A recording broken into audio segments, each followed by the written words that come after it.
അപ്പോൾ ഇനി എബ്രായ പശ്ചാത്തലത്തിൽ നിന്ന് വരുന്ന പൗലോസ്, എബ്രായ ചിന്താഗതിയിൽ കൂടെ ചിന്തിക്കുന്ന പൗലോസ് ഏത് രീതിയിലാണ് ഈ ഡിക്കയോസൂനെ എന്ന് പറയുന്ന വാക്ക് എഴുതുന്നത്?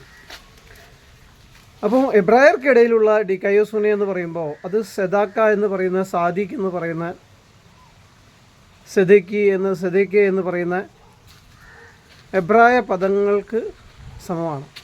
ഈ പദങ്ങളെന്ന് പറഞ്ഞാൽ അവർ ഉപയോഗിച്ചിരുന്നത് ഒരു കോടതിയിലുള്ള ജുഡീഷ്യൽ ജസ്റ്റിസിനോടുള്ള ബന്ധത്തിലല്ല, റിലേഷൻഷിപ്പിലുള്ള ജസ്റ്റിനോടുള്ള ബന്ധത്തിലാണ്. എന്ന് പറഞ്ഞാൽ ദൈവവുമായിട്ട് എബ്രായർക്കൊരു ഉടമ്പടിയുണ്ട്. ആ ഉടമ്പടി ബന്ധത്തിനകത്ത് ഉള്ള നല്ല ബിഹേവിയർ എന്ന് വെച്ചാൽ ആ ഉടമ്പടി ബന്ധത്തിനകത്തുള്ള ആ ഒരു വിശ്വസ്തത, അതിനെയാണ് അവർ നീതി എന്ന് വിളിച്ചത്.